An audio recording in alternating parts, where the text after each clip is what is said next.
Iniciar a gravação. Boa tarde, Sim, pessoal. já iniciamos. Obrigada, Vitor. Sejam todos e todas bem-vindos e bem-vindas ao quarto e último webinário Percurso Formativo de Fortalecimento da Prática Docente nos Anos Iniciais, tendo como público-alvo pedagogos e professores que atuam no ensino fundamental nos anos iniciais. Em nome da Secretaria de Estado da Educação, nós já agradecemos a participação e o engajamento de todos os coordenadores municipais do PAS, todos os assessores do regime de colaboração e a vocês, professores e pedagogos que estão conosco nesse percurso formativo. Agradecemos também a parceria do Cefop e de todos que se envolveram para que esse momento ocorresse, todos os palestrantes que aqui se fizeram virtualmente presente para abrilhantar e enriquecer o nosso aprendizado. Quero convidar agora para dar as boas-vindas oficiais o gerente do regime de colaboração, Saulo Andreão. Saulo, seja bem-vindo. Ei, boa tarde. Eu preciso registrar. Eu acho que a Rita é uma das únicas que começa a reunião, Giovanni, na hora, assim, entendeu? Eu fico impressionado, né? Não tem aquela tolerânciazinha, não, de uns minutinhos. É um pontinho para ela aí. Eu queria fazer um registro, Giovanni, eu vi, né, os comentários, assim, elogiando sua... Não vou dar spoiler, não, mas, assim, elogiando sua apresentação pela manhã. Então, assim, é muito bom quando a gente vê, assim, uma formação, um aperfeiçoamento se conectando, né, com quem realmente é o nosso mote maior, que são os professores. Então, assim, esse feedback é muito bom, então, parabenizar você, agradecer nessa sua disponibilidade. Eu acho que não tinha outro nome, outro tema, né, que conseguisse trazer essa discussão tão forte quanto você está trazendo, né? E para encerrar esse ciclo, né, essa trilha de 4 encontros, né? Então, assim, foi coroar mesmo realmente um evento de muito sucesso. Aí eu queria estender cumprimento a toda a Rita e toda a sua equipe, né, e da nossa subgerência, pelo empenho, pela elaboração, pela idealização dessa trilha formativa, e registrar, né, o quão importante para nós é essa articulação, essa mediação do Cefop, né, para além de garantir essa estrutura de conectividade, de garantir, né, que tudo aconteça, também é o que vai certificar os nossos professores, né, pela presença, pela participação nos eventos. Então, agradecer ao Cefop por esse brilhante profissionalismo. Eu falei de manhã, mas eu preciso repetir, assim, nós somos professores, né? Eu acho que todos nós queremos ser melhor a cada dia, né? Olha só que coisa, nós sempre buscamos fazer o melhor e ser melhores a cada dia. E isso, gente, tem um custo, né? Não pensa que isso vem com facilidade, né? Isso exige, e a má notícia, entre aspas, que eu dou, é que se você busca esse aperfeiçoamento diário, os encontros formativos e as formações, elas vão ser ao longo de toda a sua trajetória, porque ela está associada, a sua vontade de querer ser melhor, ela está associada com sua disponibilidade e disposição de fazer e participar desses encontros formativos. A gente sabe que a formação inicial, e é uma discussão antiga, né, ela garante basicamente o seu emprego e uma profissão. A formação inicial ela não é a garantia de que vai garantir a aprendizagem, muito menos o ensino. Por isso que é importante as formações, eu vou chamar de aperfeiçoamento profissional ao longo da trajetória, né? Hoje de manhã eu fiz uma fala, eu até recebi um comentáriozinho que teve um professor que falou que toda vez que ela se olha no espelho e fala que ela quer ser uma boa professora, porque eu falei que nós na educação a gente pode ser o que a gente quiser na educação. Se nós quisermos ser um professor que planeja pouco ou que repete planejamento, isso vai acontecer. Se você é um professor que quer ficar indiferente ao avanço ou não dos seus alunos, você vai conseguir fazer isso. Mas eu acho que nós estamos aqui, só o fato de vocês estarem participando, nós juntos aqui desse processo, as secretarias viabilizando esse momento de formação, está muito claro que nós queremos, a gente pode ser qualquer coisa, mas nós optamos em sermos um bom professor. E o preço disso, né, é muito empenho, é muito trabalho, é muita formação, e essa formação se propõe a isso, né? Eu queria, assim, desejar um encontro, lembrando que o tema de hoje ele traz uma reflexão muito importante para nós. Eu citei José Pacheco hoje de manhã, falando que existem alguns conceitos em torno da centralidade da aprendizagem, né? Eu, particularmente, vim de um tempo, né, que se discutia muito que a centralidade era focada no professor. Aquela escola com 40 alunos, o professor na frente da sala e ele sendo o líder e o maestro da aprendizagem. E o tempo foi se passando e parece que alguns foram remando contra isso e vem esse discurso de que o centro da aprendizagem é o aluno, né? Então, ou seja, tudo que está ali vai orbitar em torno da aprendizagem daquele aluno. E aí o José Pacheco ele faz uma reflexão que eu acho assim, muito pertinente. Ele fala que nem o professor é o centro da aprendizagem, nem o aluno é o centro da aprendizagem. Ele fala que a centralidade da aprendizagem está nas relações, no vínculo que se estabelece entre professor e aluno. Olha só que dica interessante, né? A gente às vezes fala, eu tenho um vínculo com a minha sala, eu adoro a minha sala. O professor não constrói vínculo com a sala, ele constrói vínculo com os alunos. Porque ele enxerga cada aluno como algo único, né, específico. E aí que essa temática é importante, porque ela nos faz entender que quando a gente fala que a gente cria vínculo com nossos alunos, não é com alguns alunos, ou aqueles que têm melhores resultados, ou aqueles que sentam na frente. Nós precisamos enxergar o universo da minha sala, esse gigante da minha sala, que são 20, 16, 18, que sejam, mas todos devem fazer parte da sua turma, né? Então, assim, eu não estou aqui querendo que a gente promova uma disputa de quem chega primeiro. Porque o mais importante do que chegar primeiro é atravessar a linha. Olha só, o mais importante que ser o primeiro é atravessar a linha. Porque nós vamos ter sempre alguns distanciamentos nas aprendizagens. Mas não é comum e não é natural nós aceitarmos que alunos não atravessem a linha, não consigam o mínimo necessário para que ele possa se desenvolver enquanto pessoa, enquanto cidadão, enquanto estudante ao longo da trajetória educacional. O tema de hoje nos move a pensar o universo da sala, da escola, da rede, incluindo todos e todas. E a temática da educação especial, eu queria já encerrar, ela mexe com a nossa sensibilidade na nossa decisão de sermos bons professores, não queremos ser bons professores para uma parcela da sala, para uma parcela de alunos, queremos ser bons professores para alcançar todos os nossos alunos e fazê-los todos alcançarem a linha, independente se vai chegar um ou outro na frente, mas todos precisam atravessar a linha. Então, assim, desejar uma ótima tarde de encontro, eu tenho certeza que a Giovana vai impressionar vocês, como ela fez de manhã, já estou sabendo aí. A gente vai ter uma tarde aí proveitosa. Um abraço, um bom encontro e parabéns pelo evento, pela participação e um parabéns às redes, tá?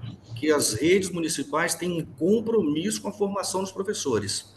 Assim, garantir o tempo, o espaço, o momento e as temáticas. Por isso que é importante essa parceria estados e municípios, que a gente consegue ajudar os municípios a pensarem, produzirem, formularem informações dialogadas com o que realmente os municípios precisam. Essa é uma temática que eu tenho certeza não só os municípios, todas as redes, todos os professores precisam mergulhar e se apropriar. Então, um bom encontro, uma boa formação, e é um encontro de despedida, né, Giovana? É o último encontro. Um abraço a vocês. Obrigada, Saulo. E aí, gente, antes de passar a vez para a Giovane abrilhantar o nosso dia, eu quero lembrar os mediadores dos polos, os coordenadores municipais, que as perguntas precisam ser colocadas no chat para que ao final a Giovane possa esclarecer e apoiar as dúvidas de vocês, tá? E o Cefop também, ao final, vai fazer alguns esclarecimentos referentes à certificação. E aí, gente, eu gostaria de reforçar e pedir a ajuda dos mediadores para reforçar com os cursistas, pedagogos e professores que estão aí nos polos a importância de cumprir com os 4 fóruns e com os 4 grupos de discussão que a gente precisa colocar essas evidências lá na plataforma do ambiente virtual do Cefop, tá bem? Porque isso tudo, além de participar do webinário e cumprir com os 4 fóruns e também com os grupos de discussão, mostrando as evidências, o que foi relatado, as fotos, isso compõe o cômputo da sua carga horária para que a certificação, então, venha do Cefop e você possa receber.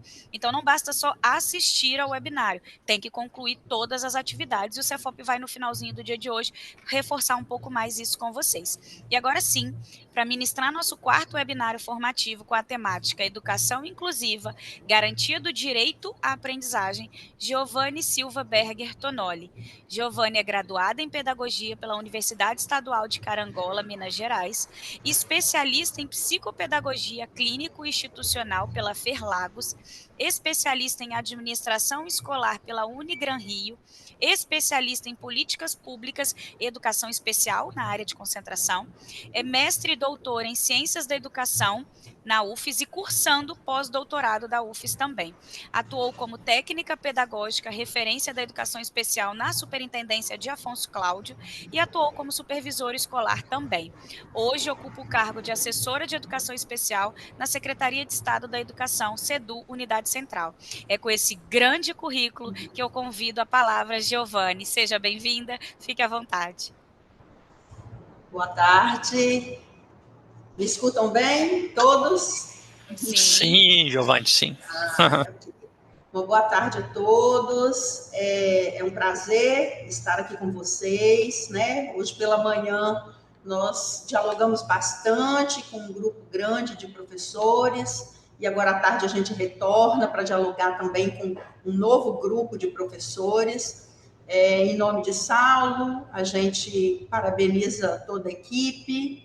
Também no nome de Vitor, né? A gente parabeniza ao Cefop, o apoio, né, que eles sempre têm nos dado. Aqui a secretaria é uma equipe, tá? Pessoas, professores. Aqui nós nos ajudamos o tempo todo, porque nós entendemos que a educação se faz de forma coletiva, né? E também nós queremos aqui agradecer as parcerias que foram formadas conosco enquanto secretaria, e dizer para todos aqui presentes que nós vamos fazer um diálogo agora à tarde, né? Na verdade, nós vamos dialogar sobre uma temática que é de muita relevância, que é um grande desafio para as redes, né? Trabalhar com uma diversidade de estudantes hoje não tem sido muito fácil, né? Principalmente com o público da educação especial. E a gente vai iniciar os trabalhos da tarde, né, com uma brincadeira séria, né, que vai trazer para a gente aqui algumas evidências para o nosso diálogo e para essa responsabilidade que me foi dada de dialogar com o Estado do Espírito Santo sobre educação inclusiva. Então, vamos lá, Vitor?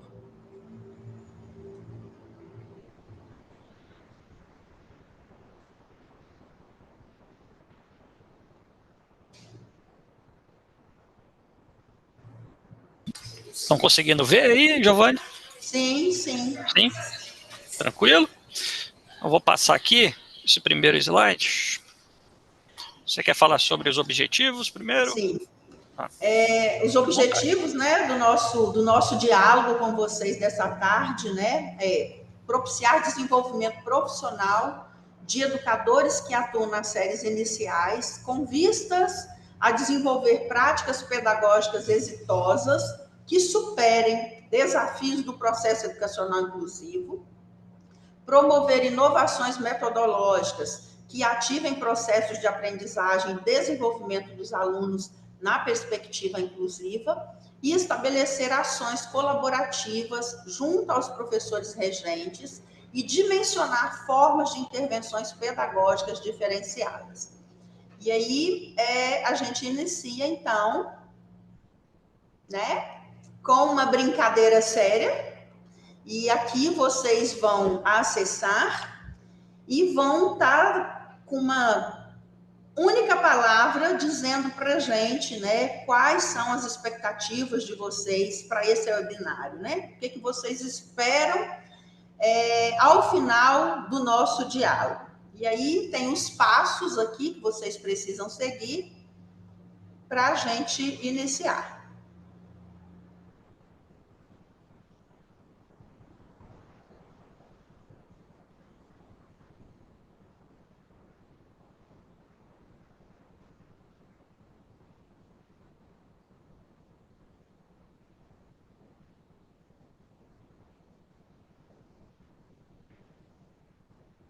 Acho que já pode ir projetando, né?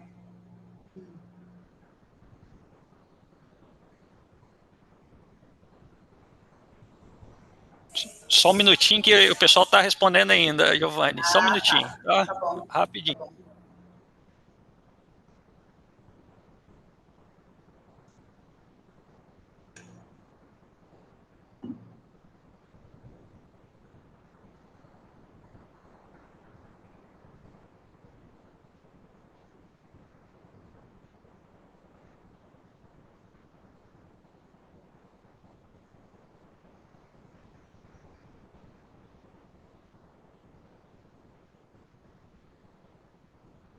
E Giovanni, consegue ver? Sim, estou vendo. Ali, ó. De novo, Aprendizagem, conhecimento. Está repetindo, volta, hein? né? Repetindo, hein? Pela manhã foi assim também, hein?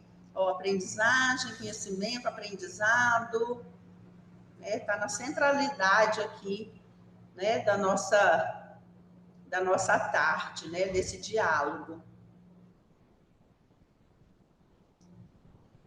Bem bacana, né?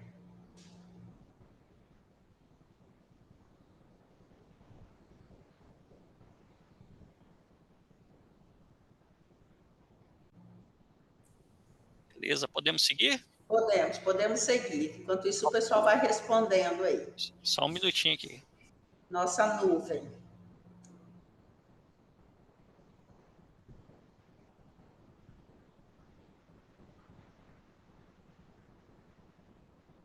Bem, então vamos lá. Vamos iniciar esse diálogo, né? Bem, gente, assim, algo que precisa ficar assim muito claro para todos nós, né? Primeiro, eu vou dizer para vocês o seguinte, que todo o trabalho que a gente executa em nível de Secretaria de Estado de Educação, né, ele tem o embasamento teórico, lógico, e a gente também tem os embasamentos práticos. E hoje eu vou trabalhar com vocês aqui esses dois momentos.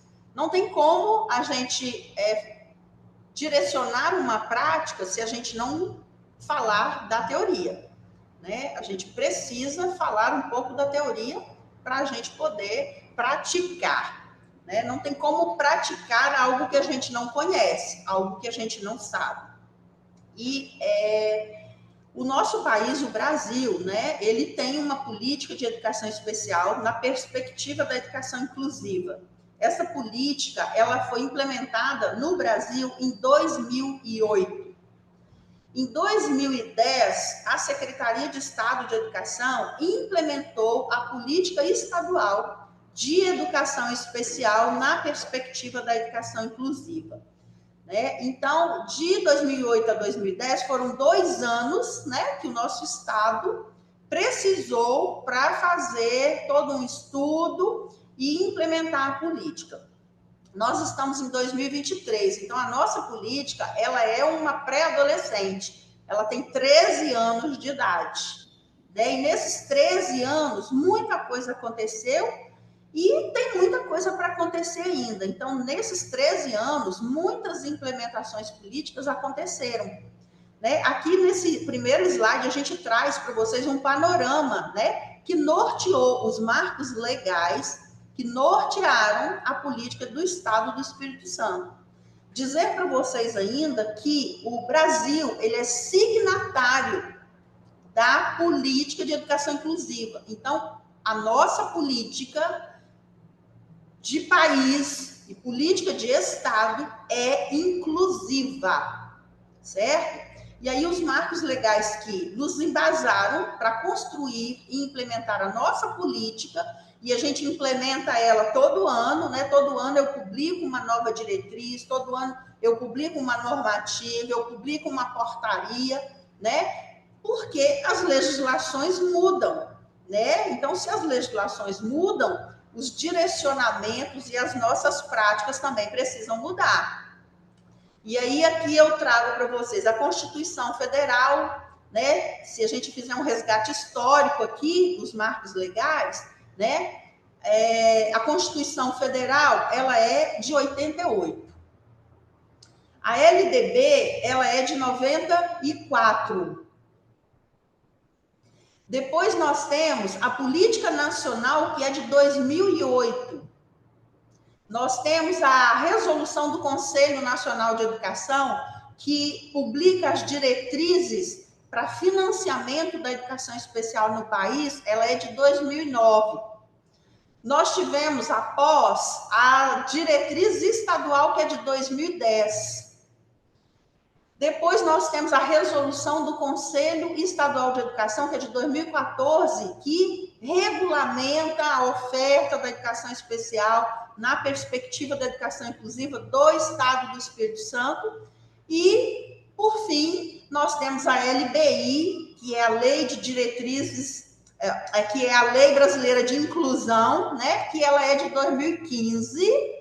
Ela foi regulamentada em 2015, mas ela foi publicada em 2013. Tá? A LBI, ela foi publicada em 2013 e regulamentada 2 anos depois, que é 2015. Então, estes são os parâmetros legais, tá? Para a gente implementar políticas. E a política do Estado, ela foi implementada e constituída por estes parâmetros legais. Pode passar, Vitor. Bem, outra questão que é muito importante, né, que todos nós conheçamos. A educação especial, ela é uma modalidade de ensino que perpassa todas as outras modalidades, né? Nós perpassamos a educação infantil, o ensino fundamental, o ensino médio e chegamos lá no ensino superior. Dentro da educação básica, que é a de nossa competência, né? Então, nós andamos pela educação infantil, fundamental e ensino médio. Então, isso também é algo que precisa ficar claro, né? Que a modalidade educação especial é a única que perpassa todas as outras, né? Nós somos transversal. Então, é um cuidado muito grande que a gente precisa ter em relação ao trabalho que as nossas redes realizam para a garantia de direito do público-alvo da educação especial. Pode passar.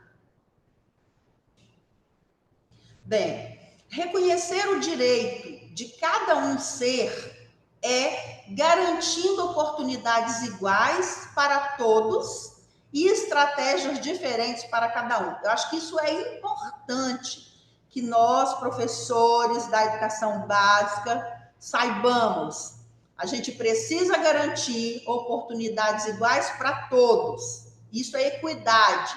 Todos ter o direito ao acesso, permanência e aprendizagem dentro das nossas escolas. Entretanto, as estratégias precisam ser diferentes, né? Elas precisam ser para cada um.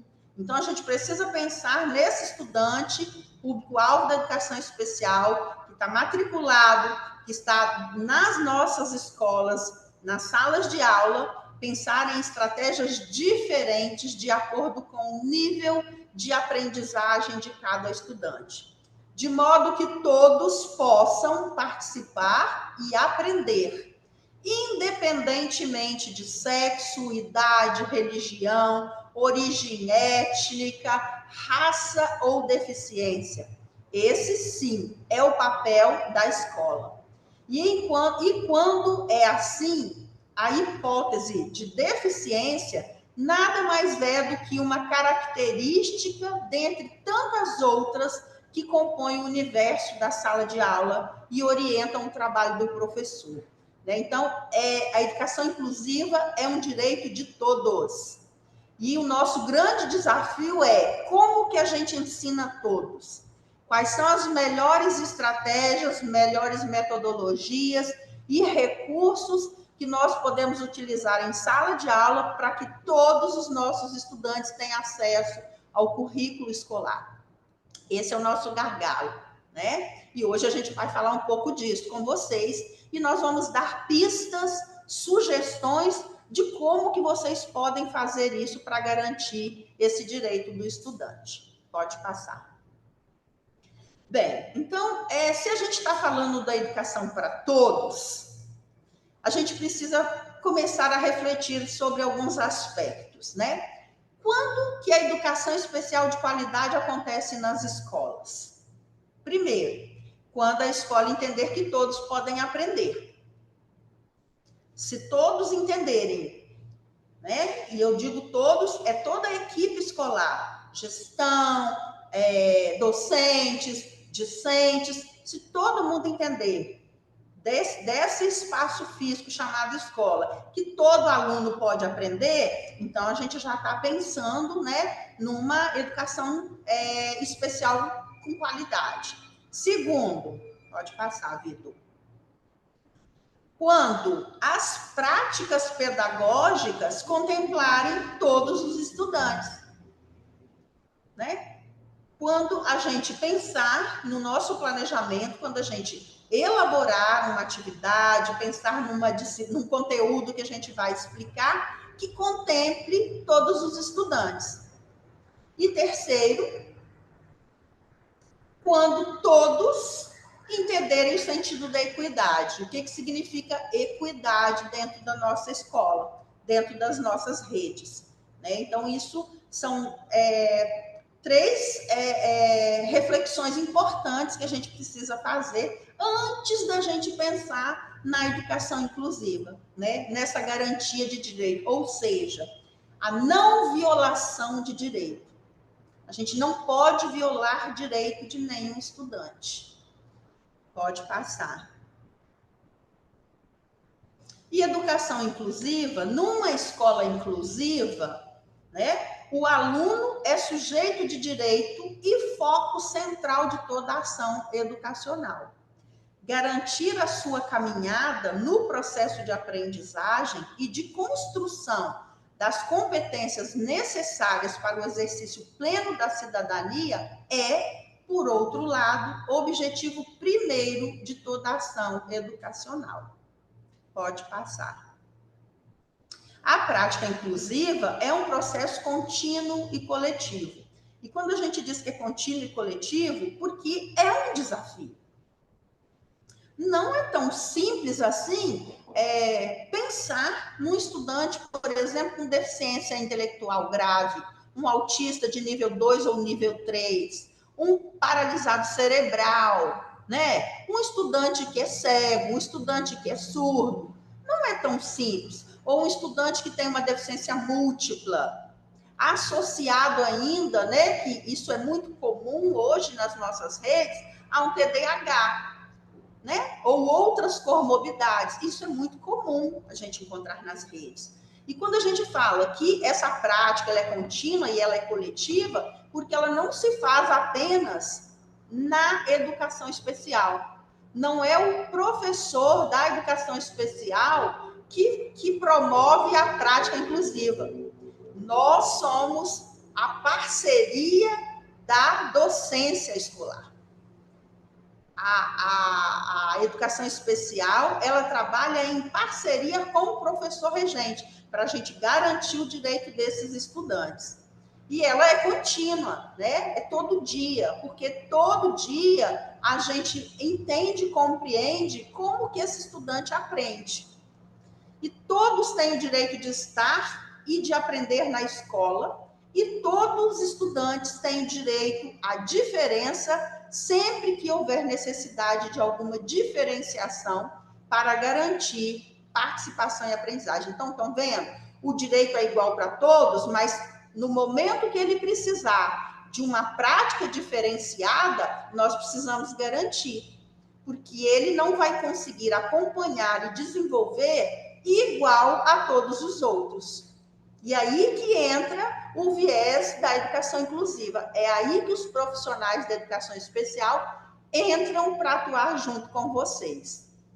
E por onde que a gente começa? Então, vamos lá.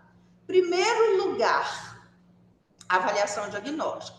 Tudo começa na avaliação diagnóstica. Isso é uma prática de todas as redes, nós aplicamos a avaliação diagnóstica sempre no início do ano letivo, e ela traz para a gente algumas evidências, né? Ela traz um retrato fiel do que o nosso aluno sabe e do que o nosso aluno não sabe.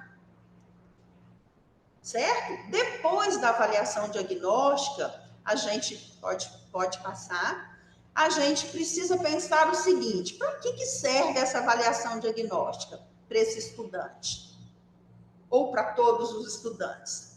Ela visa determinar a presença ou ausência de conhecimentos e habilidades, inclusive buscando detectar pré-requisitos para novas experiências de aprendizagem, permitindo buscar as causas de repetidas dificuldades de aprendizagem.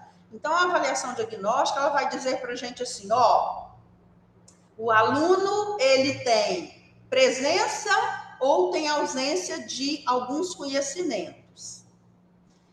E essa avaliação diagnóstica vai dizer para a gente ainda que ela vai buscar causas de repetidas dificuldades de aprendizagem. Então, vai dizer para a gente por que o aluno não está aprendendo, né?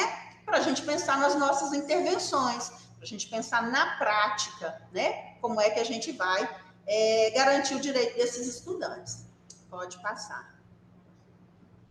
Aqui eu trouxe para vocês duas avaliações diagnósticas, né? Para a gente fazer uma análise aqui. Independente da série, né? Pode ser que essa primeira avaliação diagnóstica, que é toda garatuja aqui, esse estudante, digamos que ele esteja já lá no 5º ano do ensino fundamental, mas ele está assim ainda. Né? O que não aconteceu com esse estudante, né? Do primeiro aninho até o 5º, que ele continua assim. Como também pode ser uma avaliação diagnóstica de um estudante que acabou de entrar na escola mesmo, ele tem 6 aninhos, está no primeiro ano, pode ser de um menino de 2º ano, de 3º, né? E aqui eu já tenho do lado uma outra avaliação diagnóstica de um estudante que já está em início do processo de alfabetização. Ele já tem uma escrita, né, meio que elaborada no seu desenvolvimento do processo de escrita. Pode passar. E aí, com essas duas avaliações diagnósticas que eu mostro para vocês aqui, o que nós da educação especial, junto com vocês, regentes, precisamos fazer? A gente precisa estudar essa avaliação diagnóstica. A gente precisa entender qual é o estágio de aquisição de leitura do estudante.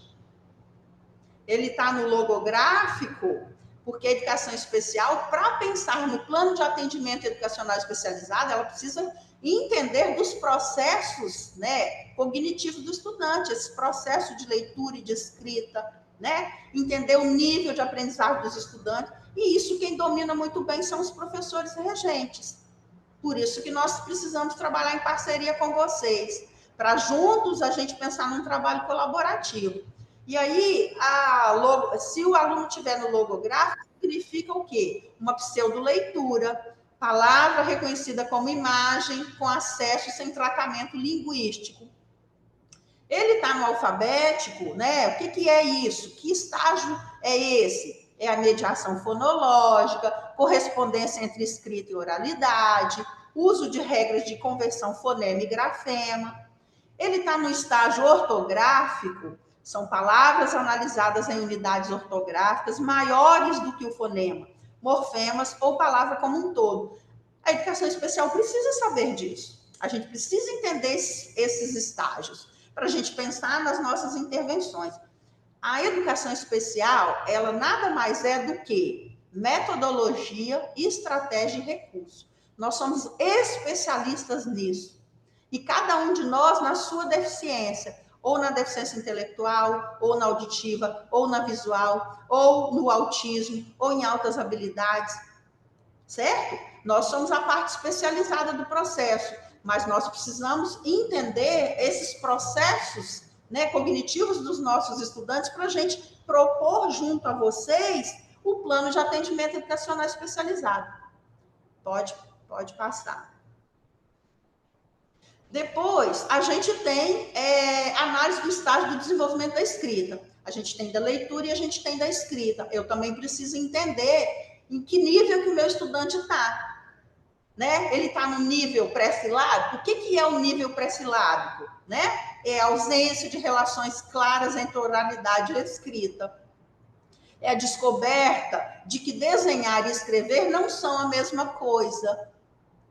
Uso de sinais gráficos para reproduzir a forma das letras.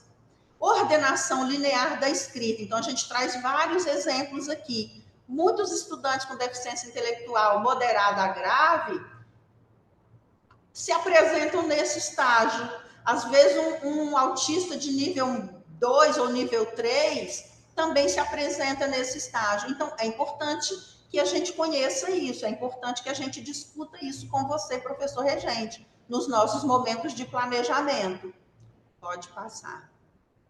Aí eu tenho o nível 2, que é o nível silábico, né? O que o aluno que está no nível silábico, ele sabe, né? É a descoberta da relação entre falar e escrever. A extensão da fala determina a extensão da escrita e vice-versa. Maior atenção às propriedades sonoras das palavras. Relação quantitativa, uma letra para cada sílaba. E aí a gente traz vários exemplos também, que isso é muito comum nas avaliações diagnósticas, né? A gente encontra isso muito, né? Pode passar. Depois nós temos o nível 3, que é o silábico alfabético, né? Que é o nível intermediário entre o silábico e o alfabético. Análise sonora mais detalhada, permitindo o início da segmentação fonêmica. Uma só letra pode não ser considerada como suficiente para escrever todos os sons de uma sílaba. Maior facilidade para identificar os sons das sílabas. Maior precisão na correspondência entre sons e letras. E a gente traz aqui também alguns exemplos, né? Pode passar.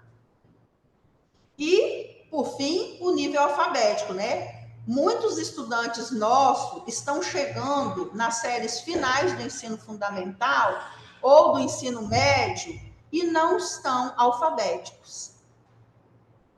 E aí tem uma pergunta básica assim, que a gente precisa fazer. O que não aconteceu no período de escolarização do estudante, que ele chegou no 9º ano do ensino fundamental ou na 3ª série do ensino médio, ainda não alfabético? Né? Qual intervenção não foi feita, não foi garantida para que ele fosse alfabetizado dentro da deficiência dele, dentro das limitações dele, com as estratégias e com os recursos específicos para ele? Né? Pode passar.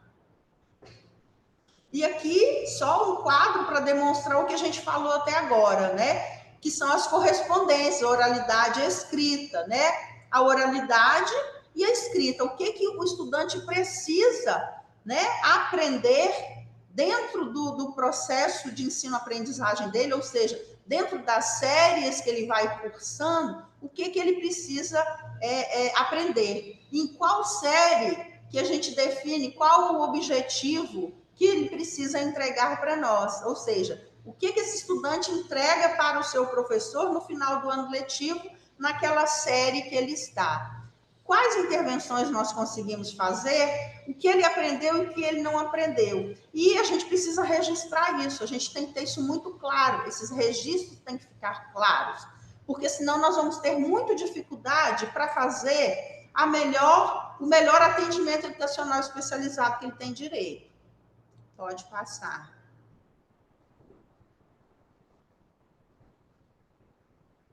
Da mesma forma, as rotas para leitura, né? A fonológica indireta e nós temos a lexical visual direta. A gente também precisa entender quantos estudantes nossos não conseguem ler. Eles não leem por quê? Eles não tiveram acesso ou a deficiência deles compromete a tal ponto que a leitura, né, de forma convencional ou a escrita de forma convencional para aquele estudante não é possível. Isso precisa ficar claro também dentro dos nossos registros e do nosso trabalho. Pode passar. Pode passar.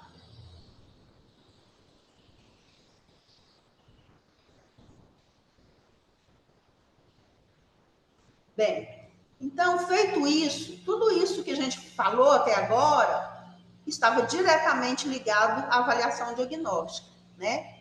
É o que a gente precisa entender e compreender nas séries iniciais, nesse processo de alfabetização dos nossos estudantes, para a gente pensar no que fazer, qual é a melhor estratégia, qual é a melhor intervenção pedagógica, qual é a melhor metodologia para garantir a aprendizagem dos nossos estudantes, né? O que antecede ao atendimento educacional especializado? Então, agora a gente vai entrar no mérito da educação especial propriamente dita, né? E daqui a pouco eu vou trazer para vocês, como eu disse, exemplos, pistas, né? Sugestão do que fazer e como fazer para esse aluno participar das suas aulas e participar do processo de aprendizagem num todo. Algo que é importante deixar claro para vocês aqui. O AEE é acesso ao currículo escolar. AEE não é reforço. AEE é acesso ao currículo escolar. E aí o professor de educação especial, ele precisa garantir que no seu atendimento educacional especializado, o aluno vai ter acesso ao currículo escolar. Pode passar.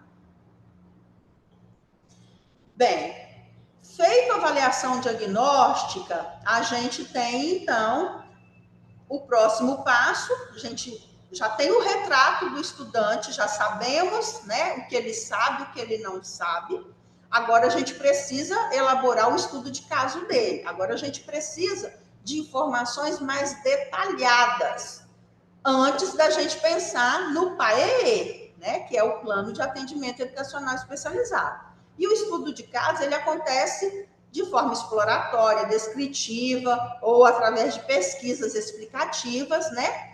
E a gente precisa contemplar neste estudo de caso informações da vida desse estudante. É um estudante que toma medicação? Qual é a deficiência que ele tem? Ele faz algum tipo de atendimento clínico? Em que momento ele desregula na sua sala de aula? Qual é o gatilho que é disparado para ele desregular? E aí ele começa a chorar, a gritar, ele não para na sala de aula, ele sai. A gente precisa saber dessas informações. É alimentação? Por exemplo, nos autistas, nós sabemos que alguns alimentos provocam uma sensação de dor muito grande neles e eles desregulam em determinado momento. Então, a gente precisa estar atento, né? Ele precisa de uma alimentação restritiva, seletiva. Tem autistas que comem só coisas sólidas. Então, são informações muito importantes que impactam dentro da sala de aula. E que no estudo de caso a gente vai ter isso muito claro, né, para o nosso trabalho. Pode passar, Vitor. Feito isso, a gente vai para o planejamento coletivo, certo? Eu já tenho avaliação diagnóstica, eu já tenho um estudo de caso completo, detalhado do estudante ou dos estudantes, e aí eu vou sentar com o professor regente. É a hora que a educação especial senta com vocês. Vocês têm planejamento semanal, então semanalmente a gente precisa conversar sobre esses estudantes, a gente precisa planejar junto o que nós vamos fazer de forma colaborativa. E aí, a partir disso, eu vou pensar no meu plano de atendimento educacional especializado. Aí entra a educação especial, né? Entra o atendimento especializado. Pode passar. Bem, e o que é esse atendimento educacional especializado, né? O AEE, ele tem como função identificar, elaborar e organizar recursos pedagógicos e de acessibilidade que eliminem as barreiras para a plena participação dos alunos, considerando suas necessidades específicas. Olha a responsabilidade nossa da educação especial, né? Olha o que o professor de educação especial precisa pensar, né, para sentar com você, professor regente, para a gente poder garantir a eliminação de barreiras desse estudante no horário que ele está dentro da sala de aula, né? Ou no atendimento especializado de contraturno. Pode passar. E o que a gente faz, né? O que o professor de AE faz? Ele apoia o desenvolvimento do aluno com deficiência, TEA e altas habilidades. Ele disponibiliza o ensino de linguagens e códigos específicos de comunicação e sinalização. Ele oferece, orienta, acompanha e avalia o uso de recursos de tecnologia assistiva. Nossos alunos têm direito à tecnologia assistiva, eles podem estudar com notebook, eles podem estudar com tablet. Se ele não tem a escrita convencional, como é que ele vai escrever? Como é que ele vai produzir? Como é que vocês vão avaliar? Como é que vocês vão saber se ele está aprendendo? Então, ele tem o direito às tecnologias assistivas dentro de sala de aula. Por exemplo, um autista, nível moderado e grave, ele tem direito a usar um abafador dentro da sala de aula. Ó, tipo o fone que a gente está usando, que eu estou usando, o abafador. O abafador é para quando a sala está muito agitada, muitos gritos. Ele precisa se silenciar para ele não desregular e ele não causar problemas dentro da sala de aula. Oportuniza ampliação e suplementação curricular, né, para os nossos alunos com altas habilidades. Então, o AE, ele tem que fazer muita coisa. O professor de educação especial, ele tem uma responsabilidade muito grande no processo, de forma colaborativa com vocês. Pode passar. E quais são as formas de atendimento do AE? E aqui eu tomo a liberdade para conversar com vocês de usar a política de educação especial na perspectiva da educação inclusiva do Estado do Espírito Santo. Como que nós, Estado do Espírito Santo, com as nossas escolas, trabalhamos.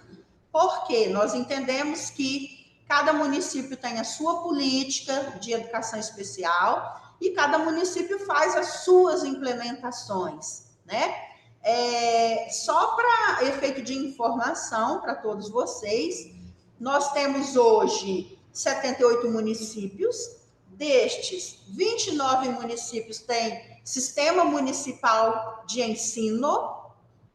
Então, subentende-se que esses 29 municípios têm autonomia na implementação de suas políticas, na publicação de resoluções, portarias, emendas, né? Mas nós temos um outro grupo muito grande de municípios que não tem sistema e que, segundo a legislação, eles precisam utilizar a política de educação especial na perspectiva da educação inclusiva do Estado do Espírito Santo, para nortear o trabalho da educação especial de suas redes. E aí, na rede estadual, nós trabalhamos nessa perspectiva aqui, do contraturno, o AE de contraturno, para as nossas escolas que trabalham em tempo parcial, né? Turno matutino e tem turno vespertino, e às vezes tem turno noturno. E aí o estudante estuda num horário, né, num determinado turno, retorna à escola no outro turno, 2 vezes por semana, para fazer o AEE na sala de recurso da sua escola. Se nós estamos falando para vocês que o AEE é acesso ao currículo escolar, tem que ser dentro da escola dele, porque dentro da escola dele tem o currículo dele, tem os professores que planejam com o professor de AEE, tem toda uma proposta pedagógica desenhada para atendimento àquele estudante dentro daquela escola. E nós temos no turno em tempo integral. No turno em tempo integral, eu tenho 2 situações diferenciadas. Eu tenho escolas de 7 horas de turno integral e eu tenho escolas de 9h30.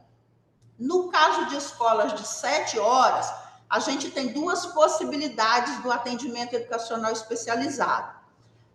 Nós, rede estadual, temos trabalhado na perspectiva do estudante fazer tudo dentro do horário que ele está na escola, por vários motivos. Porque às vezes não tem transporte escolar para ele, né? Porque às vezes a família não consegue buscar ou trazer. Então, existem vários fatores que podem impactar na aprendizagem desse estudante. Quando a família opta por fazer dentro do turno de 7 horas, nós temos uma disciplina chamada EO, que se chama Estudo Orientado. Dentro do EO, nós fazemos o atendimento educacional especializado. E nós temos a terceira forma de atendimento, que é o trabalho colaborativo, né? Então, dentro da contratação dos nossos professores, a gente já divide a carga horária de planejamento, a carga horária de atendimento do AEE e a carga horária do trabalho colaborativo, que é dentro da sala de aula, junto com o professor regente. Né? Então, isso já está muito dividido nas nossas diretrizes quando a gente faz a contratação desse profissional. Tá? Outra coisa que foi bem bacana na nossa rede para 2023 é que nós reduzimos o número de estudantes em atendimento, com uma carga horária maior para o professor, justamente para a gente fazer um excelente trabalho colaborativo e a gente garantir a aprendizagem destes estudantes. De acordo com Mendes, 2008,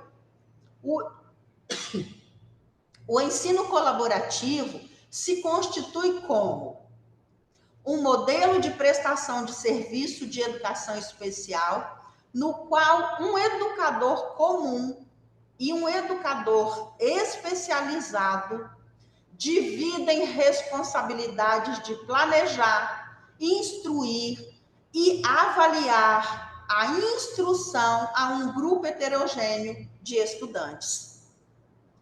Pode passar, Vitor.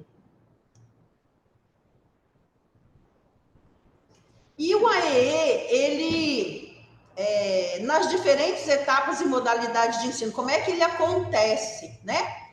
Na educação infantil, que abarca creche e pré-escola, né?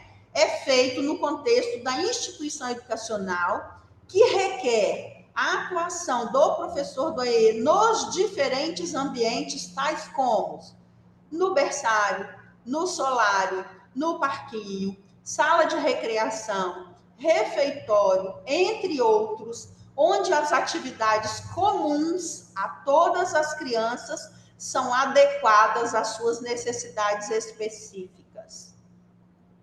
E a principal atribuição do professor do AEE na educação infantil é identificar barreiras e implementar práticas e recursos que possam eliminá-las a fim de promover ou ampliar a participação da criança com deficiência em todos os espaços e atividades propostos no cotidiano escolar. Pode passar. E no ensino fundamental, né, a ação do atendimento educacional especializado poderá ocorrer pelo atendimento direto ao aluno, tanto no contraturno quanto no ensino colaborativo, que é o que eu disse para vocês, que a rede estadual trabalha, né? Além do suporte do professor do AEE na observação em contexto, orientações ao professor e à equipe gestora. A solicitação do AEE se fará do preenchimento do documento estudo de caso, indicação para inserção no AEE. Né? Então, o estudo de caso é uma evidência, é um indicador para aquele aluno ser inserido no atendimento educacional especializado. Pode passar. E aí, para vocês pensarem aí, né? Qual a diferença entre PDI, PAEE e PEI? Os professores da educação especial costumam falar muito, né, destas siglas aí. E é importante que você, professor, saiba o que é cada coisa dessa e em que momento você, de forma colaborativa, está construindo um documento desse junto com o professor especializado. E em qual momento e qual documento que o professor especializado constrói sozinho. Bem, então aqui a gente tem o PDI, é o todo, vocês estão vendo dentro da circunferência aqui. O PAEE, eu vou dizer o que é cada um separado. O PAEE e o PEI. Olha os exemplos. O PEI é do conteúdo, da disciplina. O PAEE é o que engloba tudo, é o Plano de Atendimento Educacional Especializado. E o PDI é o Plano de Desenvolvimento. Pode passar. Bem, o PDI, ele é um documento elaborado pelo professor do AEE, com o apoio do coordenador pedagógico da unidade escolar, ou seja, com o apoio do pedagogo. E nele, né, a gente precisa registrar os dados da avaliação do aluno, né, se o aluno veio de transferência, quais são as informações que vieram dele. É um aluno que perpassou por nós primeiro aninho, segundo, já está no terceiro ano do ensino fundamental. Precisa constar ali todas as informações, como é que ele foi avaliado, quais intervenções foram feitas, como é que nós garantimos o acesso ao currículo, certo? E também o plano de intervenção pedagógica, né? O que o professor do AEE vai fazer no atendimento ao estudante. E ele é constituído de duas partes, né? Na primeira parte, são as informações e avaliação do aluno. E na segunda parte, é o Plano de Atendimento Educacional Especializado, que é o PAEE. E é um documento mais investigativo, ou seja, é um estudo de caso mais elaborado, trazendo para a gente evidências de quem é o aluno, o que ele sabe, o que ele não sabe, o nível de aprendizagem dele, para a gente pensar nas intervenções. Pode passar. Os dados, né, é o que eu falei, os dados que compõem o PDI, eles serão coletados, né, pelo professor de AE e o pedagogo. Pode passar. E aí, por meio dessas informações, desses dados, né, é possível decidir quais são os melhores recursos, atitudes, estratégias e metodologias, bem como quais objetivos e conteúdos devem ser desenvolvidos, de forma a preencher as necessidades e interesses do aluno, dando-lhe uma resposta educativa adequada às suas possibilidades, favorecendo seu pleno desenvolvimento.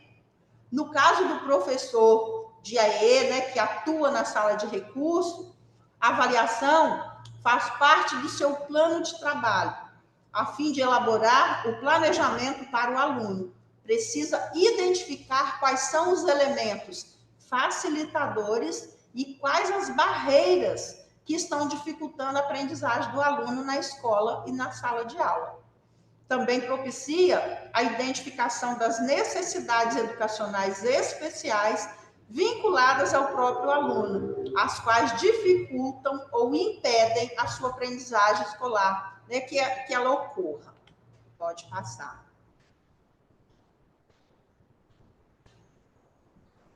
Estamos chegando na parte boa, hein? Inclui-se, nesse caso, problemas visuais, intelectuais, comportamentais, motores, auditivos, físicos. Ou seja, nós precisamos de todas essas informações do estudante. O atendimento educacional especializado, ele precisa pensar nas estratégias, nos recursos, a partir das informações do estudante, né? A partir dos dados coletados no processo de avaliação, o professor da sala de recursos irá elaborar e desenvolver o seu PDI. Pode passar. E aí, rapidamente, esse material vai ficar disponível para vocês, sim? Rapidamente, né? O que precisa conter no PDI, né? Nesse plano de desenvolvimento individual? Precisa conter, né, as informações acerca do estudante, como eu disse, detalhadas, dados, né, apontados pela família do estudante. A gente precisa entender esse estudante antes da nossa escola, na nossa escola. A gente precisa entender toda a trajetória do aluno. É muito importante a gente saber das experiências que ele já viveu. Inclusive, como eu disse para vocês, é um estudante que faz uso de medicação, faz tratamento, né? Já fez algum tipo de cirurgia, ele é intolerante a glúten, lactose, ele é seletivo, ele precisa de restrição, né? Isso são dados muito importantes para o trabalho da educação especial. O tópico 4, ele trata da avaliação, né? Os nossos estudantes também são avaliados, eles também fazem as atividades avaliativas, eles também precisam de nota, assim como os outros estudantes, eles também precisam ter nota. Pode passar. Em relação à escola, né, estes dados, essas informações vão permitir que ela conheça melhor o aluno e que ela se organize melhor para atender o aluno, né? Como vem enfrentando o desafio de contemplar a diversidade, como está a sua condição de acessibilidade física, atitudinal, qual é a formação do professor que atua como aluno com deficiência, com TEA, altas habilidades. Mais do que isso, será possível identificar como o professor conduz o processo de ensino e aprendizagem, tendo na sua turma esse aluno. Então, vocês vão ter um retrato fiel, né, com possibilidades reais de intervenção para este estudante. Pode passar. E o tópico 5, né, ele refere-se à avaliação das condições do aluno, suas limitações, competências, dificuldades e habilidades, para garantir a acessibilidade curricular. Então, a gente precisa entender, ele é um paralisado cerebral, qual é a limitação dele? Ele não escreve de forma convencional, mas ele escreve no notebook, ele escreve com um dedo só, ele escreve com o pé, ele precisa de uma ponteira aqui na testa, né? Que aí a ponteira ele vai digitar. Então, a gente precisa entender tudo isso. Quais são as barreiras? Para a gente pensar em quais são as intervenções, né? E aí, essa avaliação do aluno, a gente trabalha em 3 aspectos. A área cognitiva, a área de memória, né? Que a gente precisa entender. E aí, o texto, ele traz para a gente aqui, ó, que dentro da área cognitiva, motora e pessoal social, são avaliadas as competências e as dificuldades relacionadas aos aspectos perceptuais ligados à visão, audição, habilidade motora, tátil, sinestésica, além da noção espacial e temporal. É avaliada igualmente a capacidade de manter a atenção, como seleção e manutenção de foco, concentração, compreensão de ordens e identificação de personagens.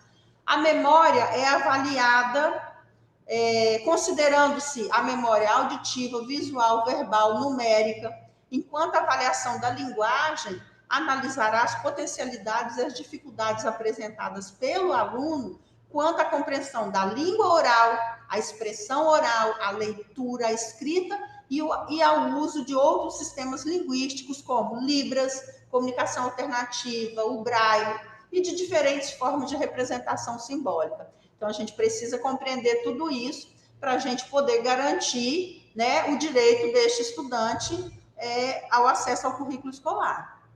Pode passar. E qual é o objetivo do PAEE? O PAEE o objetivo dele é elaborar uma intervenção pedagógica capaz de promover a aprendizagem do aluno com deficiência, TEA e altas habilidades. O apoio docente especializado dará ao aluno a oportunidade de desenvolver suas competências por meio de um currículo que atenda às suas necessidades educacionais, ou seja, com atividades, uso de recursos e conteúdos que favorecem os processos de aprendizagem. O professor irá elaborar um planejamento pedagógico para ser desenvolvido na sala de recursos, de modo a atender às condições individuais de aprendizagem do aluno. Ou que eu vou trabalhar com o estudante neste trimestre na sala de recursos é o PAEE. Pode passar. E o PEI, né? O PEI é o que vai ser desenvolvido dentro da sala de aula, no trabalho colaborativo, né?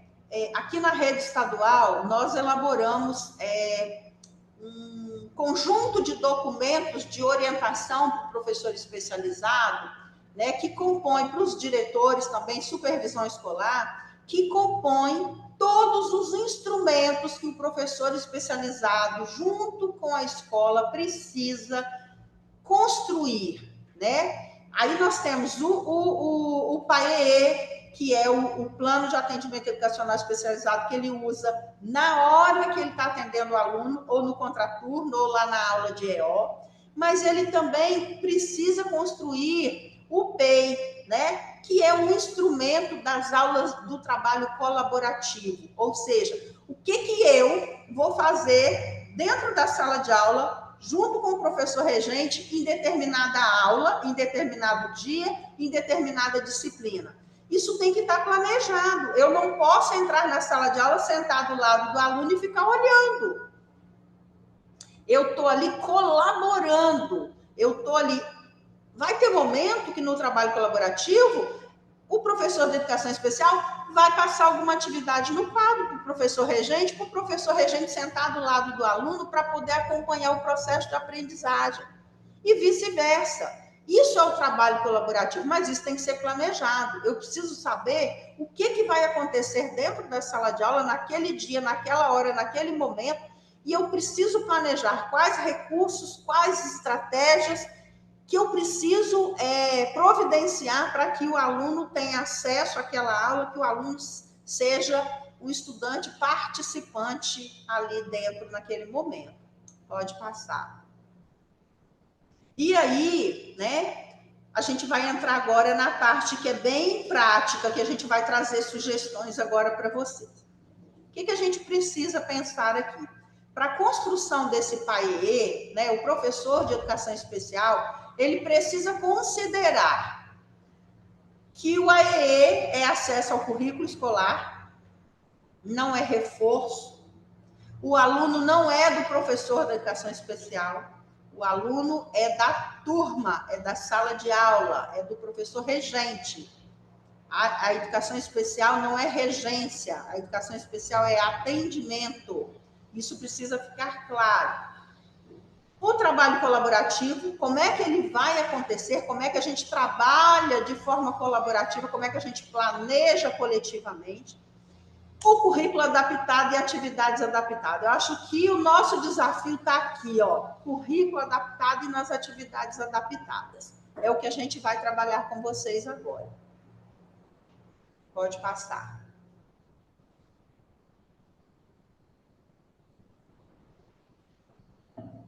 Qual é o nosso ponto de partida, então? Não existe nenhum ponto de partida se não se sabe bem onde ir, né? Aonde ir. Então, se a gente não tem muito claro que todos os estudantes aprendem, né? A gente vai ter dificuldade para saber onde nós vamos chegar, certo? Pode passar. E aí, nós temos algumas perguntas aqui para vocês, né? Com respostas. O que é adaptação curricular? É claro para todo mundo o que é uma adaptação curricular? Isso é uma prática cotidiana da escola. A adaptação curricular são modificações do planejamento, objetivos, atividades e formas de avaliação no currículo como um todo ou em aspectos dele de forma a acomodar todos os alunos. Pergunta número 2. Quem deve fazer a adaptação curricular? É o professor da sala de recurso? É o coordenador pedagógico? É o professor regente? Quem melhor para fazer a adaptação de matemática, senão o professor da sua própria disciplina?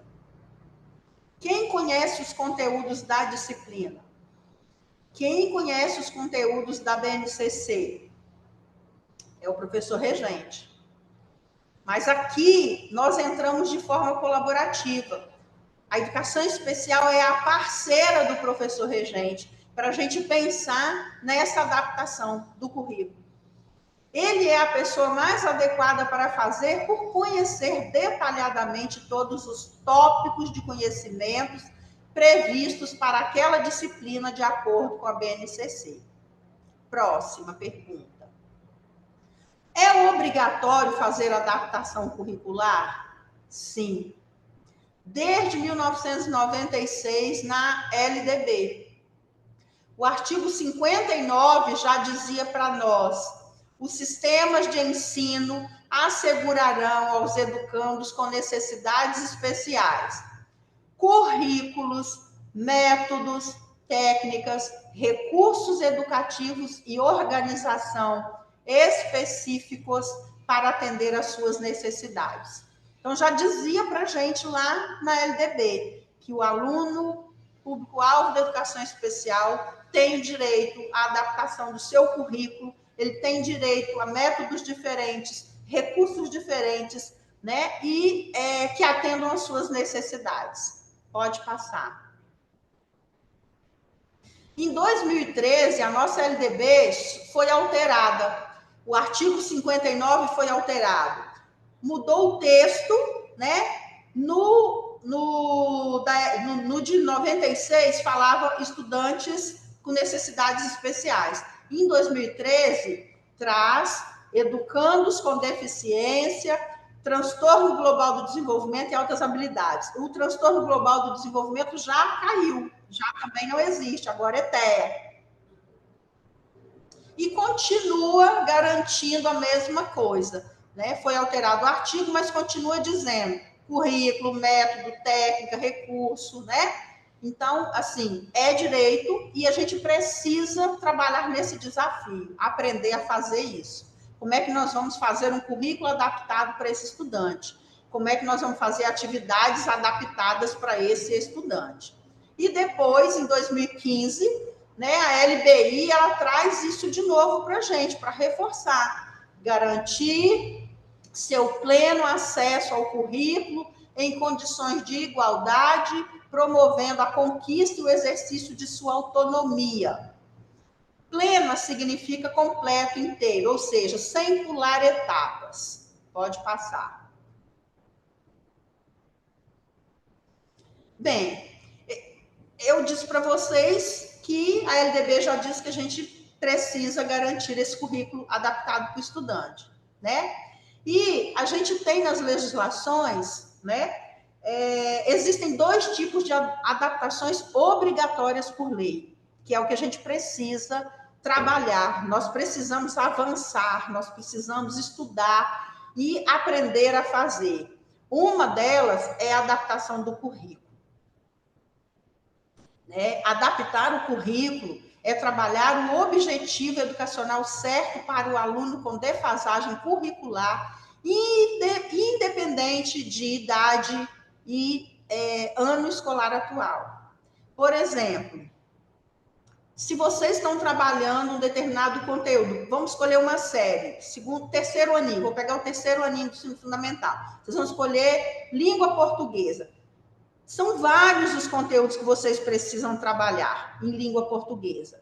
Mas você já tem o estudo de caso do estudante, você já sabe o que o estudante não sabe, o que você precisa fazer. O que é essencial daquele currículo ali no primeiro trimestre que aquele aluno precisa ter acesso. Então, você vai retirar daquele currículo o que é essencial e vai construir um currículo adaptado para aquele aluno, com o que é essencial, com o que é prioridade para ele naquele trimestre. Isso é o currículo adaptado. Se o aluno não tem pré-requisito, a gente precisa trabalhar o pré-requisito. Não adianta vocês quererem trabalhar multiplicação e divisão se ele ainda não sabe fazer adição e subtração.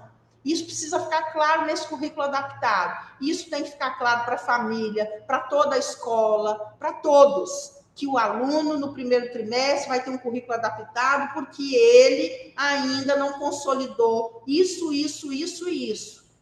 E a gente precisa trabalhar isso, porque não tem como avançar se ele não aprendeu o básico, que é o pré-requisito. Pode passar. Fizemos o nosso currículo adaptado. Então, pode passar. Agora eu preciso adaptar a atividade. A atividade ela é adaptada a partir do currículo adaptado. E existem equívocos, né? Que professores fazem atividades adaptadas a partir do currículo que é comum. E aí compromete mais a aprendizagem do estudante. Primeiro, a gente precisa entender o que ele não sabe, a gente tem que garantir um currículo adaptado para ele ter acesso, para ele aprender e a gente disponibilizar as atividades para ele poder acompanhar, senão ele não consegue acompanhar, né? E aí, pode passar, a gente vai começar a trabalhar com vocês algumas sugestões de atividades adaptadas, pensando que a gente já tem um currículo adaptado para o estudante. Não adianta só adaptar a atividade quando o aluno precisa de um currículo adaptado. Não adianta só adaptar o currículo se o aluno não consegue fazer a atividade. Adaptar é a única possibilidade para fazer a educação inclusiva acontecer. Pode passar. A quarta pergunta: como fazer a adaptação curricular? Né? É o que a gente vai fazer agora. Pode passar.